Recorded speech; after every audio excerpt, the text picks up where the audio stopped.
Back to live show. Telangana ప్రభుత్వం TRS ప్రభుత్వం ఏర్పడ్డాక వరుసగా 4వ ఆర్థిక మంత్రి ఈటెల రాజేందర్ బడ్జెట్ ప్రవేశపెట్టారు. దాదాపు 1,50,000 కోట్ల దగ్గరలో 1,49,646 కోట్లు. అందులో ప్రగతి పద్దుగా 88,038 కోట్లు చూపించారు. నిర్వహణ వ్యయంగా 61,608 కోట్లు చూపించారు. ముఖ్యంగా ఎస్సీ, ఎస్టీ, బీసీలకు సంక్షేమానికి పెద్దపీట వేస్తూ ఇందులో దాదాపు 90% కేటాయింపులు ఉన్నట్టుగా మనకి కనిపిస్తోంది. అయితే ప్రతిపక్షాలు దీన్ని పెట్టుబడిదారుల బడ్జెట్ అన్నారు, బడాయి బడ్జెట్ అన్నారు. ఈ రకమైన విమర్శలు ఎప్పుడు వచ్చేలాంటి విమర్శలు వచ్చాయి. అయితే ప్రగతిశీల బడ్జెట్ అని ముఖ్యమంత్రి కేసీఆర్ దీనికి కితాబిచ్చారు. దాదాపుగా పత్రికలన్నీ కూడా సబ్బండ వర్ణమాల అని దీన్ని వర్ణిస్తూ కూడా రాశాయి. మరి యాక్చువల్ గా ఎలా ఉంది, ప్రతిపక్షాల విమర్శలు ఏ రకంగా ఉన్నాయనేది వాళ్ళ లైవ్ షోలో మనం మాట్లాడదాం. మనతో పాటు సిహెచ్ఎం కృష్ణారావు గారు, డెక్కన్ క్రానికల్ బ్యూరో చీఫ్, ప్రముఖ రాజకీయ విశ్లేషకులు జాయిన్ అవుతున్నారు. జి చిన్నారెడ్డి గారు, Wanaparthy MLA, Congress party senior నాయకులు, పువ్వాడ అజయ్ గారు, ఖమ్మం ఎమ్మెల్యే టీఆర్ఎస్ నాయకులు, చింతల రామచంద్రారెడ్డి గారు, ఖైరతాబాద్ ఎమ్మెల్యే, బీజేపీ సీనియర్ నాయకులు. కృష్ణారావు గారు, సబ్బండ వర్ణమాలగానే ఉంది అంటే ఈసారి కులాలు వృత్తులపై ఎక్కువగా ఆర్థిక మంత్రి ఫోకస్ పెట్టారా? వాళ్ళ నమ్మకాన్ని పూర్తి స్థాయిలో అంటే గత ప్రభుత్వాలు ఎప్పుడు వాళ్ళ మీద దృష్టి పెట్టని విధంగా ఉందనుకోవాలా ఈ బడ్జెట్? సరే, ఇప్పుడు బడ్జెట్ గురించి చెప్పాలంటే 2-3 కీలకమైన అంశాలు ఉన్నాయి ఇందులో. ఒకటి ఏంటంటే ప్రగతిశీల బడ్జెట్, గ్రామీణానికి ఊత ఇచ్చే బడ్జెట్, సబ్బండ వర్ణమాల, బడుగుకు భరోసా, ఇలాంటి డైలాగులతో అందరు రాశారు కదా. దాంట్లో ప్రకారం ఏంటంటే ఆయన ఏదో బాగా కేటాయింపులు మాత్రం ఘనంగా చేసిన మాట వాస్తవం బడ్జెట్లో. అయితే మరి ఇది ఇప్పుడు ఎందుకు గుర్తొచ్చింది? మరి గత ఏడాది కూడా ఈ సబ్బండ వర్ణమాల ఎందుకు లేదు? దాని ముందు ఏడాది ఎందుకు లేదు?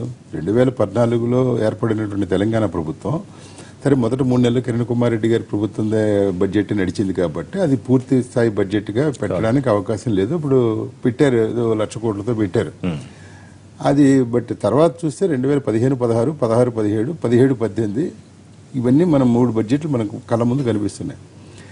ఇవాళ చేసిన బడ్జెట్ వ్యవహారం చూస్తే 1,49,646 కోట్లు బెంచ్ బ్రహ్మాండంగా పెట్టేశారు.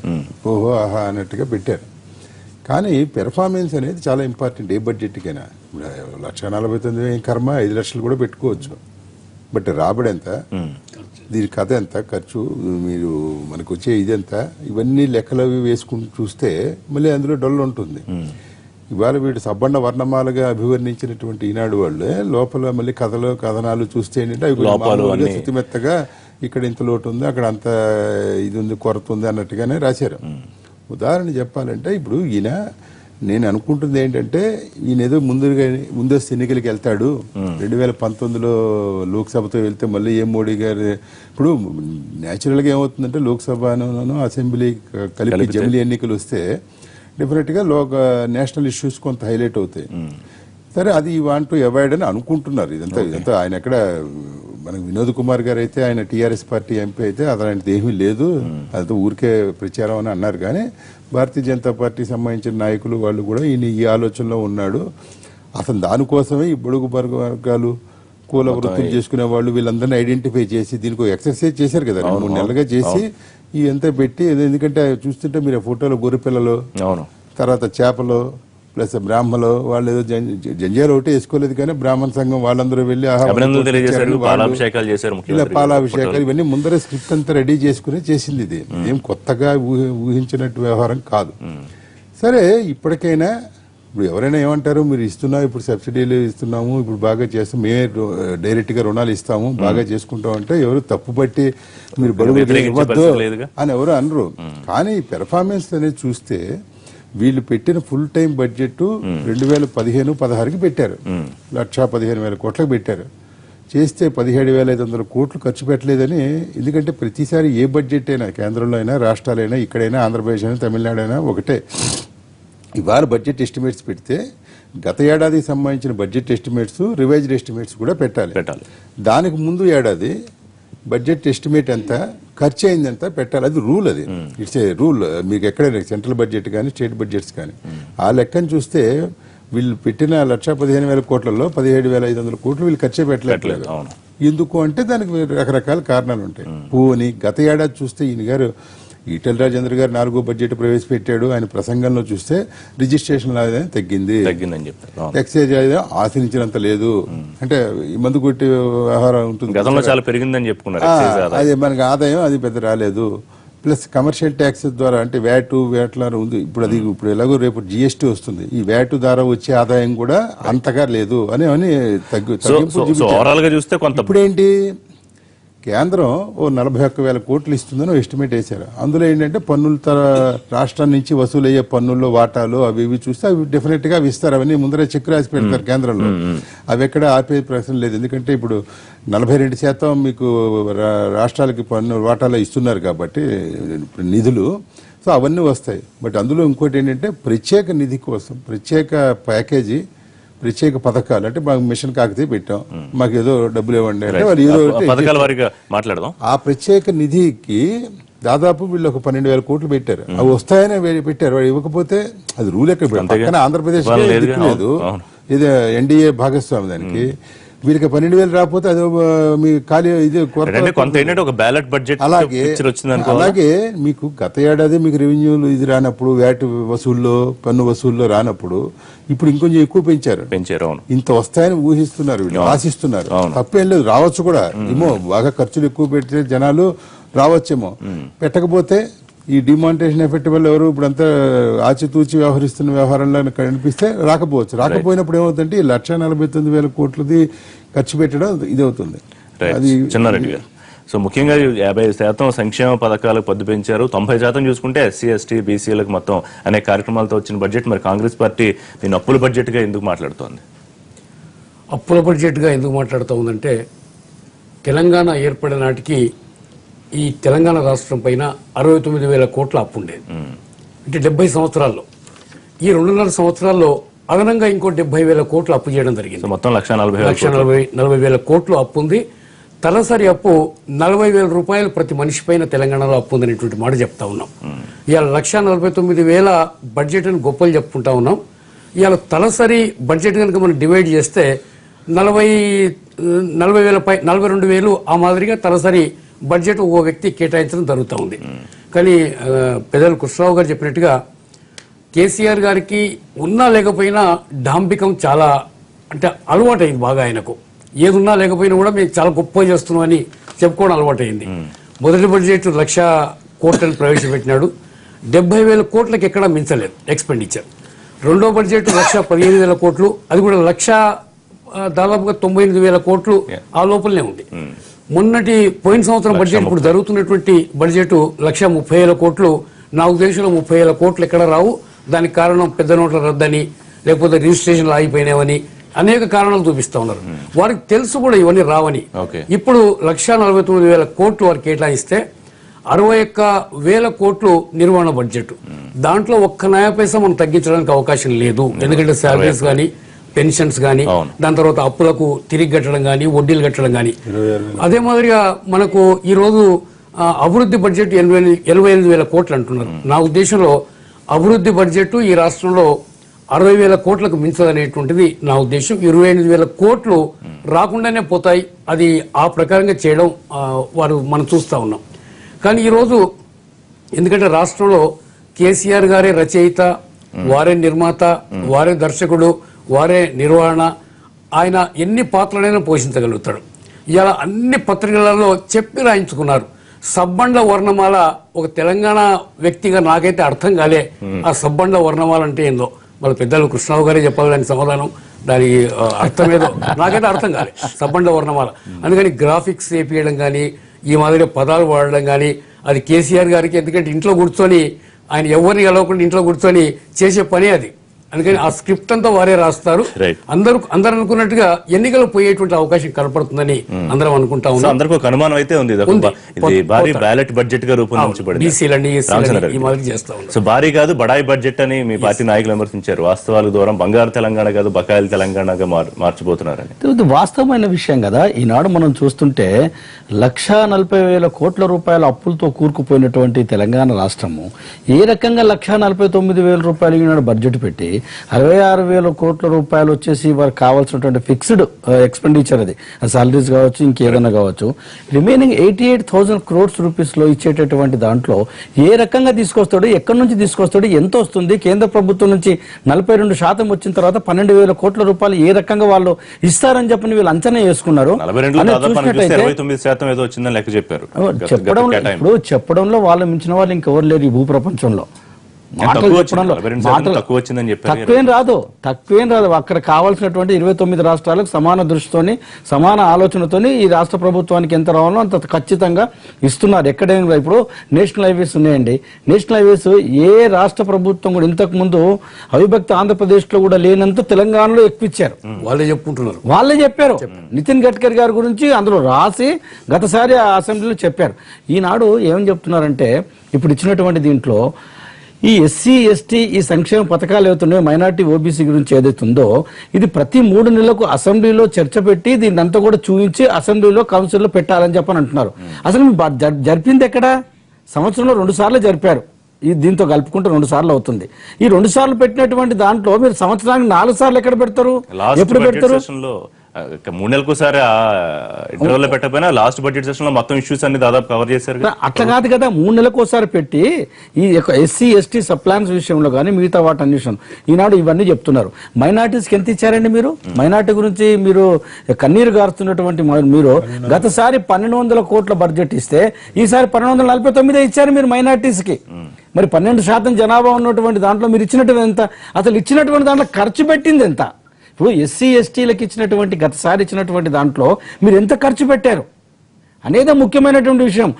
స్టాఫ్ లేదు, సరైనటువంటి ప్లానింగ్ లేదు. ఇప్పుడు ముఖ్యంగా ప్లానింగ్ కావాలి. దేనికి ఇస్తున్నామని చెప్పండి. మీరు ఇవాళ ఎస్సీ కార్పొరేషన్ దగ్గర పోండి, ఎంతమంది యువకులు లోన్ గురించి అప్లై చేస్తే ఎస్సీ కార్పొరేషన్ వాళ్ళు చేతులు ఎత్తేసి గమ్మున కూర్చున్నారు. నా నియోజకవర్గం కూడా ఎంతో మంది అప్లై చేశారు, మొత్తం రాష్ట్రంలో, ఇక్కడే కాదు. ఈయన డబుల్ బెడ్రూమ్ ఏమైందండి? డబుల్ బెడ్రూమ్లో ఎందుకు పెట్టలేదు బడ్జెట్ గురించి? మీరు ఇంత చెప్పారు కదా గత 3 సంవత్సరం. వచ్చే సంవత్సరము దీనికి ఒక రూపకల్పన వస్తుందని చెప్పని ఆర్థిక శాఖ మంత్రులు చెప్పారు దీంట్లో. ఈనాడు నిన్నటి ప్రసంగంలో వచ్చే సంవత్సరానికి ఒక రూపకల్పన చేసుకుంటాము. మిషన్ భగీరథలో, మిషన్ కాకతీయలో చేసినటువంటి కాంట్రాక్టర్స్ అక్కడ చేస్తున్నారు కాబట్టి ఇక్కడ పని చేయలేకపోయారు. ఇప్పుడు అక్కడ పనులు పూర్తయిపోయినాయి కాబట్టి ఇక్కడికి వస్తారు. అంటే దాని అర్థమైంది, అక్కడ ఎక్కువ లాభాలు వస్తున్నాయి, ఇక్కడ ఎక్కువ లాభాలు దీనికి రావడం లేదు కాబట్టి దానిపైన మొగ్గు చూపించి చేసినామని చెప్పకనే మీరు చెప్తున్నారు. మేము చెప్పడం కాదు, ఇది వారు ఇచ్చినటువంటి ఉపన్యాసంలో వారు చెప్పినటువంటి దాంట్లో ఈ రకంగా ఉంది. సరే, ప్రభుత్వం చెప్పిన 90% కాకపోతే ఎంత శాతం మేలు చేసే విధంగా ఉందనుకుంటున్నారు? మేలు చేయడం అనేది బలహీన వర్గాలకు, మీ అంచనా ప్రకారం బలహీన వర్గాలకు చేయాల్సినంత చేయడం లేదు. ఈ రాష్ట్రంలో బలహీన వర్గాలే కాదు, యువకులు ఏమైందండి? 1,00,000 ఉద్యోగాలు ఏమైనాయి? మీరు గతసారి అసెంబ్లీలో మాట్లాడినటువంటి ముఖ్యమంత్రి గారు ఏమన్నా 1,00,000 ఉద్యోగాలు ఎక్కడుంటాయని అన్నారు. ఫస్ట్ టైం మాట్లాడినప్పుడు ఆర్థిక శాఖ మంత్రులు గారు 1,07,000 ఉద్యోగాలు ఉన్నాయని చెప్పని ఏ డిపార్ట్మెంట్లో ఎంతెంత వేకెన్సీ ఉందని క్లిస్టల్ క్లియర్గా చెప్పడం జరిగింది. ముఖ్యమంత్రి గారి ప్రసంగంలో 1 సంవత్సరం దాటిన తర్వాత 1,00,000 ఉద్యోగాలు ఊరికనే వస్తాయా, ఎక్కడి నుంచి వస్తాయి, ఏ వస్తుంది, ఎవరు చెప్పారు? మేము ప్రభుత్వ ఉద్యోగాలు రావు అని చెప్పారు. దాని తర్వాత మళ్ళీ మొన్నటి రోజున ఏమంటున్నారు? నిన్నగాక మొన్న మాట్లాడిన గవర్నర్ ధన్యవాదాల కార్యక్రమం చెప్పినప్పుడు దాంట్లో 1,00,000 ఉద్యోగాలు మేము ఇస్తామని చెప్పంటున్నారు. ఈ 3 సంవత్సరాలు మీరు ఇచ్చిన ఉద్యోగాలు ఎంత? 20,000 ఉద్యోగాల గురించి మేము ప్రయత్నం చేస్తున్నామన్నారు. ఇచ్చింది 6,000 7,000. కాబట్టి వీటన్నిటిని కూడా బేరీజ్ చేసుకుంటే మాటల గారెడితోనే తెలంగాణ ప్రజల్ని మోసం చేస్తున్నారనేది ఈనాడు స్పష్టంగా కనిపిస్తుంది. ముఖ్యమంత్రి గారు వాస్తవంగా ఏ ముఖ్యమంత్రి అయినా కానీ ఈ రకంగా 1,00,000 కోట్ల పై చులుకున్నటువంటి యొక్క బడ్జెట్ గత 4 సంవత్సరాలు తీసుకుంటే యావరేజ్ తీసుకుంటే 1,12-13,000 కోట్లు. ఈసారి 1,49 కావచ్చు, 1,35 కావచ్చు, 1,15 కావచ్చు, 1,00,000 కావచ్చు, ఇవన్నీ కూడా యావరేజ్ తీసుకుంటే 1,15, 1,16 ఉంటుంది. ఇలాంటి ఉన్న చోట ముఖ్యమంత్రి గారు ఎందుకు జిల్లాల పర్యటన చేయడం లేదు? ఎందుకు జిల్లాల గురించి అభివృద్ధి గురించి ఆలోచించడం లేదు? ఇంత బడ్జెట్ పెట్టినటువంటి ముఖ్యమంత్రి గారు ఏకఛత్రాధిపత్యంగా రాజ్యం వెళ్తున్నటువంటి హోమ్ మినిస్టర్ కు కానిస్టేబుల్ ట్రాన్స్ఫర్ చేసే పవర్ లేనటువంటి ఈ రాష్ట్రంలో ఏ రకంగా ప్రజాస్వామ్యం పద్ధతిలో నడుస్తుందని చెప్పని అనుకోవడానికి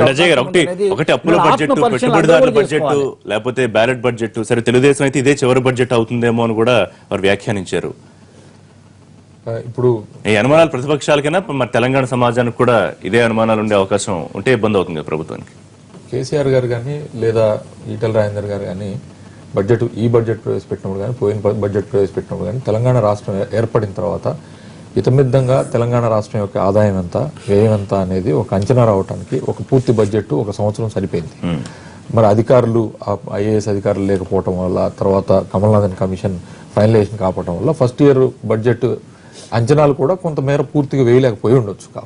కానీ 16-17 నుంచి 15-16, 16-17 మాత్రం స్టెబిలైజేషన్ చేసుకుంటూ 16-17కి ఇరిగేషన్ రంగానికి ప్రాధాన్యం ఇస్తూ, తర్వాత 15-16కి ఆసరా పెన్షన్లు, సంక్షేమంలో అటువైపు పెద్ద ప్రాధాన్యత ఇస్తూ, ఇప్పుడు 17-18కి వచ్చేటప్పటికి బీసీలు, తర్వాత ఈబీసీలకి, ఇతరత్ర ఎంబీసీలకి అందరికి కూడా ప్రాధాన్యం ఇచ్చే బడ్జెట్ని రూపకల్పన చేయడం జరిగింది.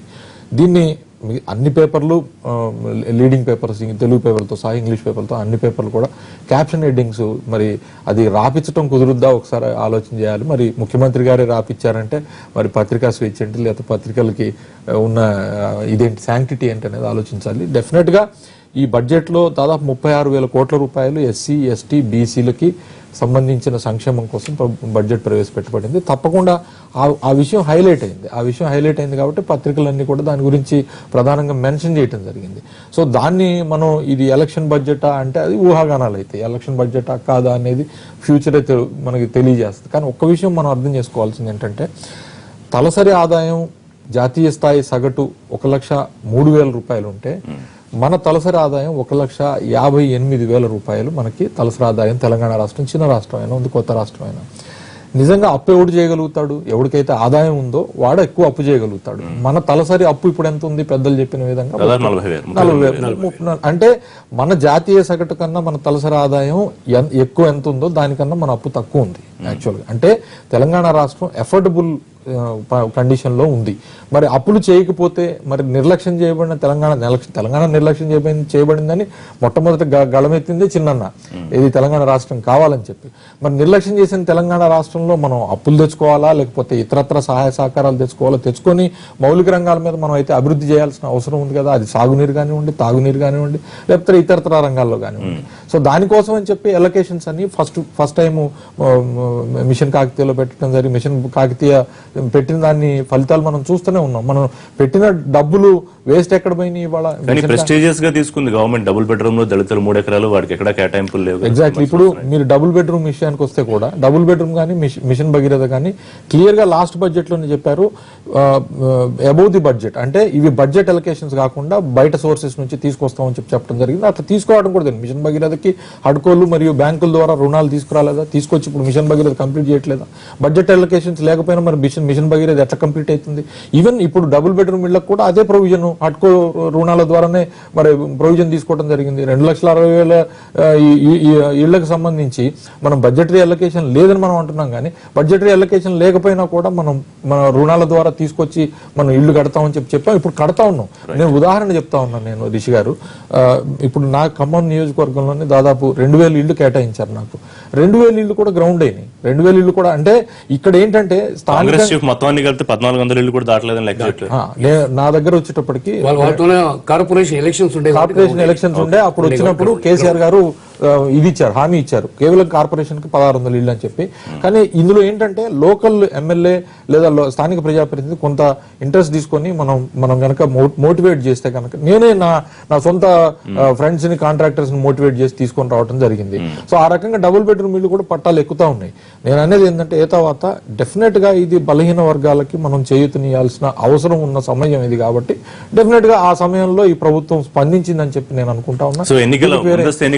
ఊహాగానాలు చేయాల్సిన అవసరం లేదని నేను అనుకుంటున్నాను. మాట్లాడుకుంటున్నా. కృష్ణారావు గారు, గతంలో కొన్ని అంశాల్లో కొంత మైలేజ్ ఇచ్చింది ప్రతిపక్షాలకి. రైతుల రుణమాఫీ కానివ్వండి, లేకపోతే ఫీజు రియంబర్స్మెంట్ ఇట్లాంటి ప్రోగ్రామ్స్ చేశారు. అలాగే బడ్జెట్లకు సంబంధించి కూడా దాంట్లో వెనకాల ఏదో జరుగుతుంది ఇట్లాంటి ఆరోపణలు చేస్తారు. ఇప్పుడు ఈ మొత్తం వ్యవహారంలో కేటాయింపులు చూస్తే కొంత బాగానే ఉన్నట్టు అనిపించే, విద్యా ఫీజు రియంబర్స్మెంట్ సగం కూడా ఇవ్వలేదు బాకీలు కానీ విమర్శలు చేస్తున్నారు. అదే నేను ముందరే చెప్పా కదా, మీరు కేటాయింపులు ఎంతైనా చేసుకోవచ్చు, ఆకర్షణీయంగా కనబడుతుంది. బట్ ఆచరణలోకి వచ్చేప్పటికి ఎలాగనేది, ఇప్పుడు ప్రతి బడ్జెట్కి 4 విడతలు ఉంటాయి, 4 క్వార్టర్స్. 4 క్వార్టర్స్కి ఆర్థిక శాఖ రిలీజ్ చేస్తూ ఉంటుంది. First quarter, second, third, fourth. ఆ ఫోర్త్ది ఏంటి? జనవరి, ఫిబ్రవరి, మార్చిదే ఏ ఏడాదికైనా. ఆర్థిక సంవత్సరంలో ఉన్న చివరి 3 నెలలకు సంబంధించి 4వ క్వార్టరు జనరల్గా ఎప్పుడు రిలీజ్ కావు. ఎందుకు అంటే అప్పటికి ఫ్రీజింగ్ మొదలు పెడతారు. ఇవి చూసుకుంటారు కొంచెం లెక్కలు ఇందులో మొత్తం సెక్రటేరియట్లో ఒక ఆయన ఉంటాడు. ఈ ఆర్థిక శాఖలో కూడా అందరికీ తెలియవు ఇవన్నీ. ఒక ఆయన దగ్గర ఖర్చు జమలు ఇవాళ ఎంత నగదు ఎంత ఉంది ఏంటి క్యాష్ వ్యవహారం ఇవన్నీ కూడా ఒకరికి తెలుస్తుంది. ఆయన లేదు సార్ మీరు వెంటనే ఇచ్చేయాలి సార్ అంటే వెంటనే వాళ్ళు చెప్పేస్తారు, ట్రెజరీకి చెప్పేస్తారు ఆపేయండి బిల్స్ అట్లా ఇట్లా అని. సో ఆ క్వార్టర్ పక్కన పెడితే ఈ ఫస్ట్ సెకండ్ థర్డ్ క్వార్టర్లకి ఇవాళ ఇప్పుడు ఉదాహరణకి ఇరిగేషన్ 25,000 కోట్లు అన్నారు. 25,000 కోట్లు ఇందాక మన రామచంద్ర రెడ్డి గారు చెప్పినట్టు ఈ administrative expenditure non plan expenditure ఇవన్నీ ఎవరికి జీతాలు బత్యాలు ఇలాంటివన్నీ కూడా తప్పనిసరిగా ఇచ్చేయాల్సింది. అది పక్కకు పోగా ఈ డెవలప్మెంట్కి సంబంధించో లేకపోతే ఈ నిర్మాణాలకు సంబంధించో కాంట్రాక్టర్లకు ఇచ్చేదో పేమెంట్లో గేమెంట్లో వీటికి సంబంధించి క్వార్టర్లీ రిలీజెస్ ఉంటాయి. ఈ క్వార్టర్ రిలీజ్ వీళ్ళు చూసుకుంటారు లెక్కలు ఉండే మొత్తం ఇరిగేషన్ బడ్జెట్ 25,000 అనుకోండి. 4 క్వార్టర్లలో ఈక్వల్గా ఉండాల్సిన అవసరం లేదు. మొదటి దాన్ని చూసి ఆ లెక్కలు చూసి వీళ్ళు వెంటనే ఏదో కొంత ఇస్తారు. అన్న ఇదేంది అని అంటే లేదు నెక్స్ట్ క్వార్టర్లో అడ్జస్ట్ చేస్తాం. ఈ విధంగా ఎప్పటికప్పుడు చూసుకుంటూ ఉంటారు ఈ కేటాయింపుల్ని. ఫీజు రీయింబర్స్మెంట్ కూడా అదే విధంగా వస్తే మీకు నిన్ననే ఒక కథనం వచ్చింది పత్రికల్లో. మీరు బకాయిలు ఆయన ఏమన్నాడు మార్చి చివరికల్లా తీరుస్తా అన్నాడు. మార్చి చివరి అంటే ఇవాళ 14వ తారీఖు ఇంకొక 15 రోజులు అయిపోతుంది. ఈ అయిపోయే బడ్జెట్ అందులో ఆర్థిక సంవత్సరం కూడా అంత అవుతుంది. ఈ 15 రోజుల్లో ఎంత బకాయిలు ఇస్తాడో చూడాలి కదా. ఆయన ఏమన్నాడు ఆ రోజు శాసనసభ సాక్షిగా మొన్న శీతాకాల సమావేశాలప్పుడు చెప్పాడు నథింగ్ డూయింగ్, ఒక పైసా కూడా లేకుండా మొత్తం ఇచ్చేస్తాను మళ్ళీ నెక్స్ట్ ఇయర్ చూస్తే వీళ్ళందరి లెక్కల ప్రకారం 3,000 చిల్లర అవుతుందని. ఈయనేమో ఆ మేట ఒప్పుకోవడం లేదు. 1,500 1,600 1,800 ఏదో పరిమితం అవుతారు. అంటే ఇచ్చేది మేము కదా ప్రభుత్వాన్ని నడిపేది మాకు తెలుసా మీకు తెలుసా అని కూడా అంటారు. ఆ డబ్బాయింపు కూడా ఉండొచ్చు. సో ఇది ఎలా తెలుస్తుందంటే మనకి కాలేజీ మేనేజ్మెంట్లు లేకపోతే స్టూడెంట్లు ఏదైనా ఇబ్బంది పడుతుంటే అప్పుడు వీళ్ళు కమ్ టు నో ఏంటి మళ్ళీ ఇస్తున్నారా లేదా. ఈ రిలీజియస్ అనేది చాలా ఇంపార్టెంట్. ఆ రిలీజియస్ ఎలా ఉంటాయి అనేది depending on that availability of funds. ఇప్పుడు ఉదాహరణకి వీళ్ళు చెప్పారు కేంద్రం నుంచి 2 రోజులు ఆలస్యం అయింది అనుకోండి, వీళ్ళు 10 రోజులు ఆలస్యంగా వీళ్ళు ఇచ్చేస్తారు. లేదు అక్కడ డబ్బులు వస్తే దేనికి ఇవ్వాలి అసలు. ఇంకా మీకు అసలు ఇందులో రహస్యం చాలా కీలకమైన వ్యవహారం ఏంటంటే ముఖ్యమంత్రి గారి దగ్గరికి ఆర్థిక శాఖకి సంబంధించిన ఇందాక చెప్పిన ఒక అధికారి ఉంటారు. ఆయన ఆ అధికారి డైలీ ముఖ్యమంత్రి గారిని కలిస్తే అసలు ఇవాళ రిసీట్స్ పేమెంట్స్ అని చిన్న చిట్టీలో వేసుకెళ్తాడు ఆయన.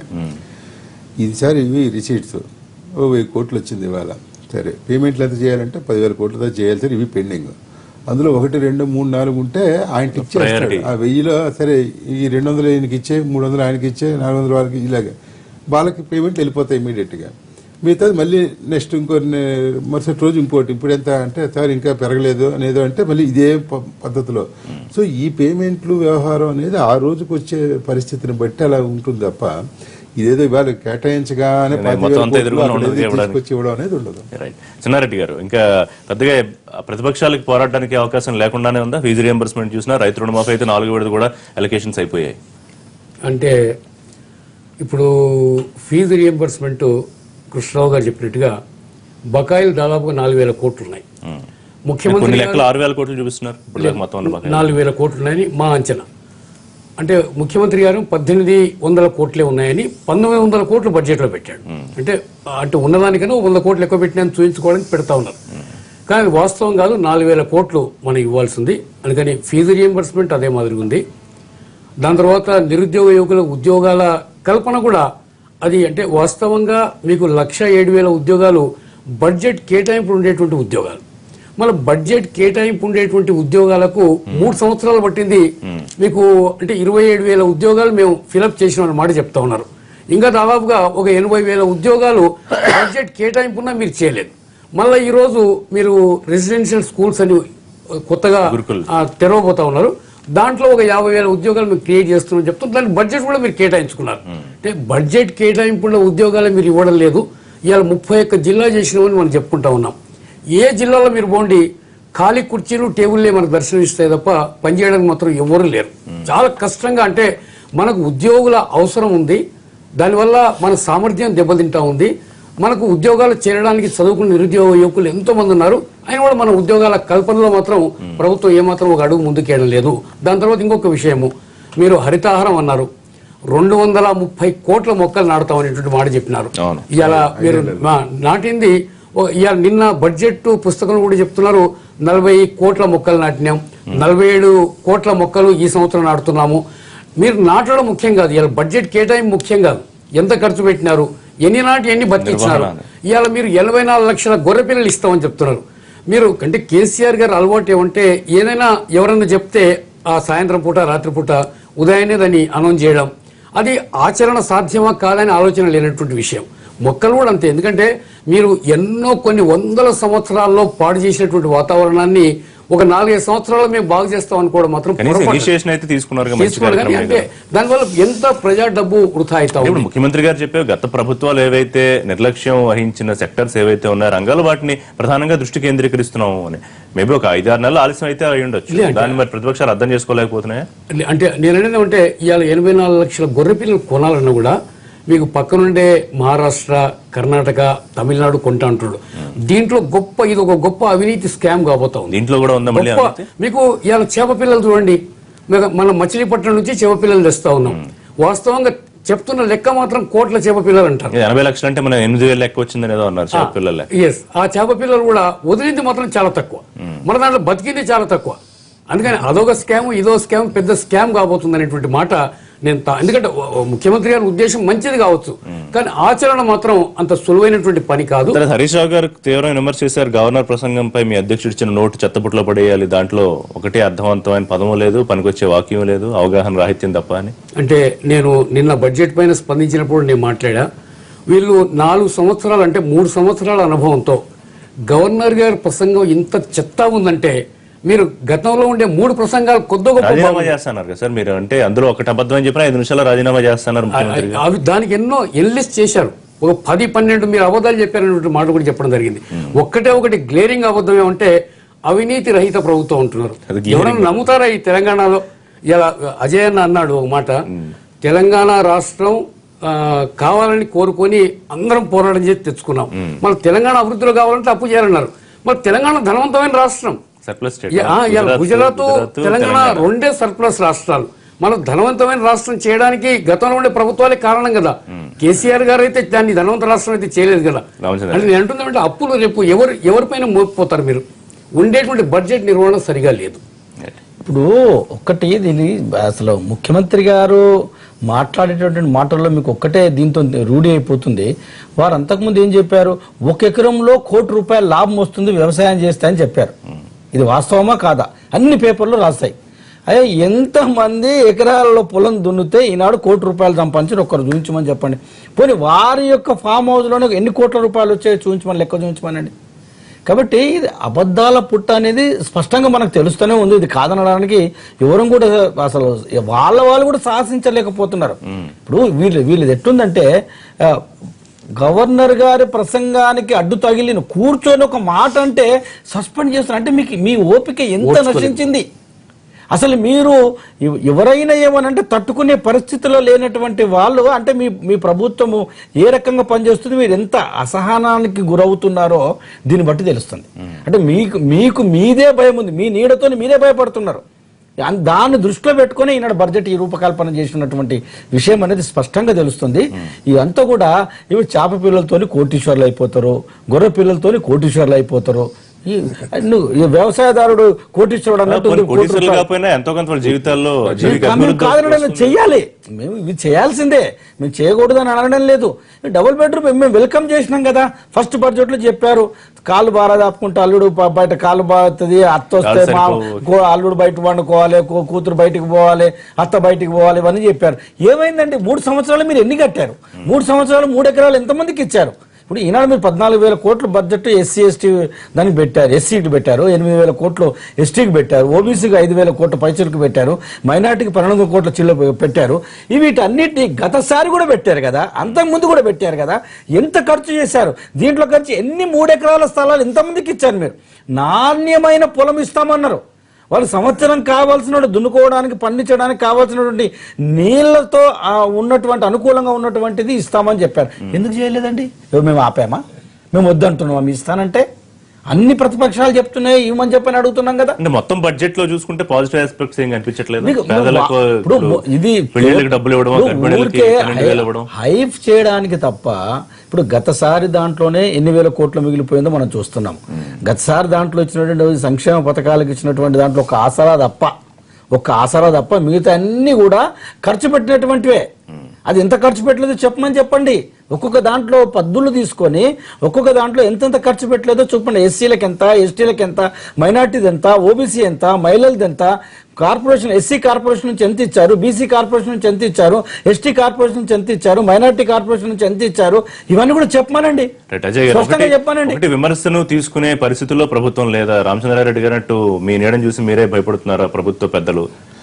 అందుకే సభ మొత్తం సస్పెన్షన్ చేసే వ్యవహారాలు. రిషి గారు, ఒకటి మనం 1 నెల క్రితమే శీతాకాల సమావేశాలు ఎవరు ఊహించని విధంగా దాదాపు 18 వర్కింగ్ డేస్ నిర్వహించుకోవడం జరిగిందండి. ఎంతసేపు అవసరమైతే అంతసేపు, ఎన్ని అంశాలు అవసరమైతే అన్ని అంశాలు, ప్రతిపక్షాలకు కూడా వాళ్ళు ఇచ్చిన నోటీస్ ప్రకారం కూడా సబ్జెక్ట్స్ మీద డిస్కషన్ జరిగింది.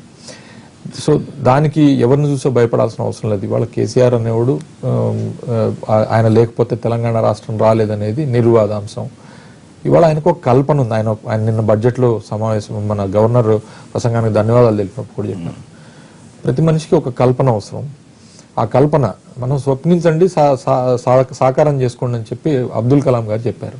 అసలు మనకు కల్పన అంటూ లేకపోతే మన రాష్ట్రం వెనకబడిందని చెప్పి చిన్న చెప్పినట్టుగా మీరు తెలంగాణ రాష్ట్రం విడిపడినప్పుడు మనకున్న మిగులు 500 చిల్లర కోట్లు, 500 చిల్లర కోట్లు, నేను అనేది 500 చిల్లర కోట్లు మిగులు ధనిక రాష్ట్రంగానే అన్నాం. ఇప్పటికీ చెప్తా, కేసీఆర్ గారు ఇప్పటికీ అంటూనే ఉన్నాడు ధనిక రాష్ట్రంగా అంటున్నాడు. అప్పు ఎవరు చేయగలుగుతారు? ధనికులే చేయగలుగుతారు. అమెరికా దేశం మరి అత్యంత ధనిక రాష్ట్రం మరి మన ప్రపంచంలోనే. వాళ్ళ అప్పు చూసుకుంటే వాళ్ళ దేశానికి ఉన్న బడ్జెట్ కి మరి ఆ రకంగా మన దగ్గర పన్నుపోట్లు అయితే లేవు కదా. సామాన్య ప్రజలకైతే గత మూడు సంవత్సరాలుగా ఎటువంటి ఇబ్బందులు అయితే కలగలేదు. ఇవాళ ఒక కల్పన చేసుకుంటా ఉన్నాం. ఆయన కల్పన ఏంటంటే రూరల్ ఎకానమీ అంటే అక్కడ మనం పైకి తీసుకురావాలి. మనం హ్యూమన్ రిసోర్స్ అంటే ఎంతసేపు ఐటీ ఇండస్ట్రీలో లేకపోతే ఇండస్ట్రీలోనో ఐటీలోనో కాదు. రూరల్ హ్యూమన్ రిసోర్స్ అనేది మన గ్రామీణ ప్రాంతాల్లో ఉన్న హ్యూమన్ రిసోర్స్, అది కుల వృత్తుల ద్వారా చేసుకునే హ్యూమన్ రిసోర్స్. వాటికి మనం స్టార్ట్ ఇద్దాం, దానికి ఒక హైప్ ఇద్దాం, దానికి మనం బడ్జెటరీ అలొకేషన్ చేసుకుందాం, వాళ్లే స్వతంత్రంగా చేయడానికి అవకాశం ఇద్దాం. ఒక 40 కోట్ల రూపాయలతో చేప పిల్లలు కనుక మనం కొంటే 405 కోట్ల రూపాయల ప్రొడ్యూస్ ఇవాళ రోజున చేపలు ఇవ్వాలి. మీరు చెప్పే లెక్కలకి అక్కడ వాస్తవ రూపానికి చాలా డిఫరెన్స్ ఉంది. తప్పకుండా ఇది కూడా చూస్తారు. రేపు చేపలు పట్టిన తర్వాత బయటకు రాదు సార్. 40 కోట్ల రూపాయలు చేప పిల్లలు ఇచ్చారు. ఎన్ని వందల కోట్లు వస్తుంది అనేది రేపు చెరువులు చేపలు పట్టిన తర్వాత తెలియదా? ఒక 4 రోజులు ఓపిక పట్టండి. అట్లనే గొర్రె పిల్లల సంగతి కూడా ఓకే. మీరు అంటున్నట్టుగా ఒక కల్పన 80 లక్షల గొర్రె పిల్లల్ని పక్క రాష్ట్రాల నుంచి తీసుకొచ్చినా ఏదైనా చేసినా సరే మేము సప్లై చేస్తామని చెప్పి వాళ్ళు చెప్పడం జరుగుతూ ఉంది. ఎంత? 75% సబ్సిడీతో 20 గొర్రెలు ఒక పొట్టేలు ప్రతి యూనిట్ కి ఇస్తామని చెప్పి, దాని ద్వారా మన తెలంగాణ రాష్ట్రం మాంస ఉత్పత్తుల్లో మనం పెద్ద ఎత్తున పైకి రావడానికి అవకాశం కనపడతా ఉంది. సో ఆ రకంగా రూరల్ ఎకానమీని మనం ఇంప్రూవ్ చేయాలనేది ఆయన ఉద్దేశం. చేతి వృత్తుల వారు రజకులు కానివ్వండి, లేదా నాయి బ్రాహ్మణులు కానివ్వండి, లేకపోతే చేనేత, ఇప్పుడు చేనేతలకి 1200 కోట్ల రూపాయలు ఎలకేషన్ ఏ ప్రభుత్వం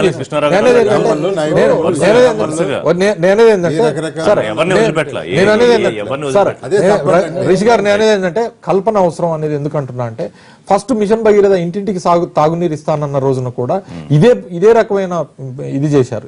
ఇది సాధ్యమయ్యే పనేనా? ఇది అయ్యే పని కాదు వస్తుంది. అరే అంటే ఇస్తారు అంటే అరే మీరు అది కాదు ఇస్తారు. అరే అట్లా కాదు. మీరు చింతల రామచంద్రరెడ్డి గారు పెద్దలు తీసుకోవాలని కూడా ఇచ్చారా అంటే మరి నేను మాట చెప్తాను. దానికి నిర్దేశించుకున్నది 2019 రామచంద్ర నిర్దేశించుకున్న సమయం 2019. ఇస్తాను తను 2018కే ఇస్తా అంటున్నాడు. 2017 17 చివరాఖరికే ఇప్పుడు పనులు పూర్తయితా ఉన్నాయి. 18కి ఇవ్వాలేమో కూడా. ఇవ్వకపోతే ఓట్లు అడగమని చెప్పి కూడా క్లియర్ చెప్పిండు కదా.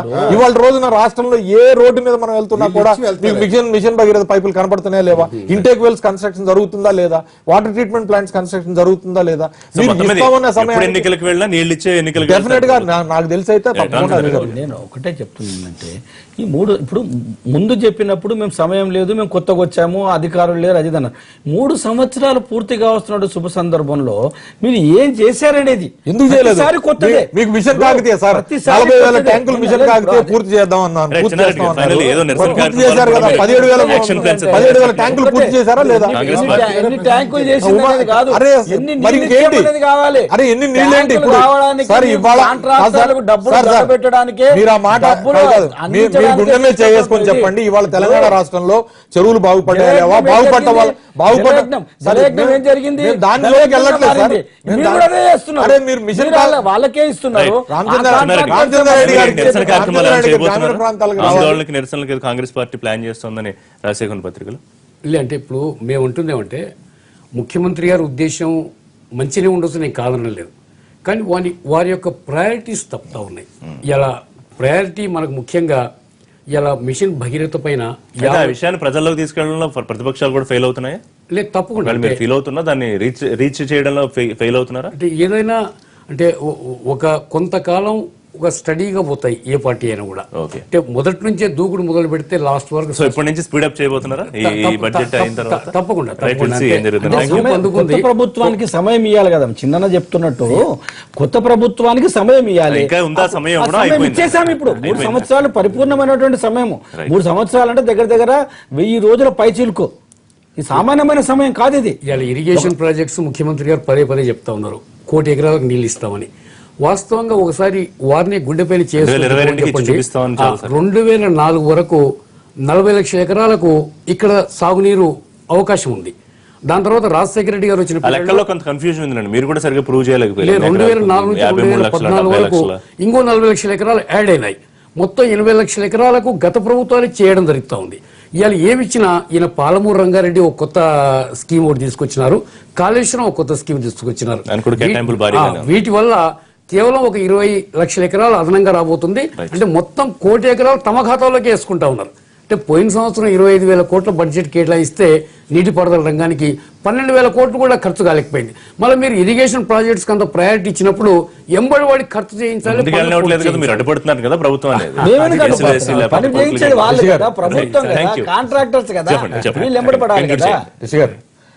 నేను అల్టిమేట్ గా చెప్పేది ఏంటంటే ఎగ్జిస్టింగ్ ప్రాజెక్ట్స్ వారు పాలమూరు జిల్లా నుంచే ఉన్నారు. మీరు కట్టలేని పూర్తి చేయలేని ప్రాజెక్ట్స్ ని వాళ్ళు పూర్తి చేసి దాదాపుగా మీ జిల్లాలో లేదు. మీరు నిజంగా చెప్తా ఉన్నా, మీరు ఎలకేషన్ చేశారు, ఖర్చు పెట్టారు, నీళ్లు బారలేదు. ఇవాళ నీళ్లు బారుతాయి. 4 లక్షల ఎకరాలకి నీళ్లు బారుతాయి. డెఫినెట్ గా అప్రిషియేట్ చేయాలి వాళ్ళు. మీరు భూసేకరణకు అడ్డం పడకండి, మీరు ప్రాజెక్టులకు అడ్డం పడకండి, కోర్టు నుంచి స్టేలు తీసుకురాకండి, నేషనల్ గ్రీన్ ట్రిబ్యునల్ కి వెళ్ళకండి, మీరు దయచేసి అట్లా చేస్తే 2022కు ఈ ప్రాజెక్టులు కూడా పూర్తవుతాయి.